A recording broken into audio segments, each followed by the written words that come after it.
वो आधे आधे नंबर वाली वैल्यू उस दिन समझ में आती है। आधा नंबर ज्यादा, कोई उठा पटक नहीं। एक पेपर में कितने नंबर ज्यादा? 2। 4 पेपर में बूंद बूंद से घड़ा भरने वाली सी बात है। तो थोड़ी सी चीजें आपकी, मुझे अब भी याद आता है 2012 और 2013 में लगातार मेंस में 2 साल क्वेश्चन पूछा वागड़ी भाषा। क्या पूछा? 20 शब्दों में 15 शब्दों में लिखना वागड़ी। पहले हमारे 20 में पूछते थे, आजकल आपसे तो 15 में पूछते हैं। तो वागड़ी भाषा सिंपल, आप मैं कोई लिखेंगे तो आंसर ये होता है कि डूंगरपुर तथा बांसवाड़ा को वागड़ कहते हैं, अतः यहां की बोली को क्या कहा जाता है। इतना आंसर लिख दे।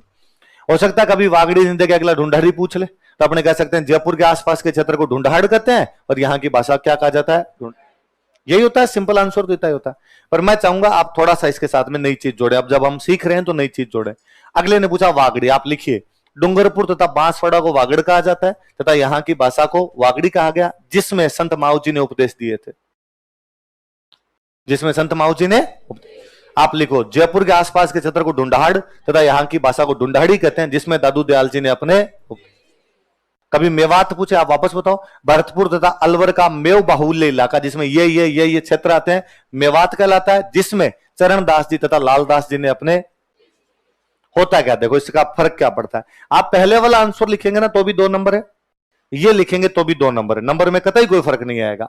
होता क्या है कि एक चेक करने वाले बंदे के पास में 10 कॉपियां हैं और बंदा चेक कर रहा है और आंसर लिखा है डूंगरपुर बांसवाड़ा को वागड़ी, यहाँ की भाषा को वागड़ी, डूंगरपुर बांसवाड़ा को वागड़ी, यहाँ की भाषा को वागड़ी, और सब में 2 नंबर 2 नंबर 2 नंबर 2 नंबर दे रहा है। एक जैसे क्वेश्चन आंसर आ रहे हैं। अचानक एक आंसर उसके पास आता है जिसमें लिखा हुआ कि डूंगरपुर बांसवाड़ा को वागड़ी, यहाँ की भाषा को वागड़ी, जिसमें माऊ जी ने अपने। वो ठहरता है। जो लगता है बाकी 9 की अपेक्षा इसकी कॉपी अलग है और इसने एक बात अलग लिखी है। अब नंबर तो आपको भी 2 ही देने पड़ेंगे, बाकियों को 2-2 देता है वो। ये तो नहीं कि 2 में से 2.5 टिका दे, 2 में से ज्यादा दिए नहीं जा सकते। पर उसके दिमाग में आपके प्रति अच्छी इमेज बनती है और उसे लगता है कि नहीं यार आप थोड़ा ढंग का जानते हो। वो आपके अगले आंसर के अंदर कहीं पर आपको आधा नंबर ज्यादा देके कंपनसेट करेगा। और वो कहीं आगे जब बाकी जब 5-5 नंबर वाले क्वेश्चन आए तो बाकी सबको 3-3 टिका के आया था, आपको कहीं 3.5 लिखेगा। मैं कहता हूं पूरे पेपर में 40 के आसपास क्वेश्चन होते हैं। हाँ, 30 से 40 के बीच छोटे बड़े क्वेश्चन मिला के इतने होते हैं। आप कोई 4 क्वेश्चन में आधा आधा नंबर यदि लोगों की अपेक्षा ज्यादा ले लेते हैं, कितना कितना नंबर, आधा, ज्यादा नहीं। मैं नहीं कह रहा 1 के 2 आए आपके 8 आ जाए, आधा आधा नंबर 4 क्वेश्चन में, 40 में से 4 ज्यादा नहीं। एक पेपर में कितने नंबर ज्यादा है? 2।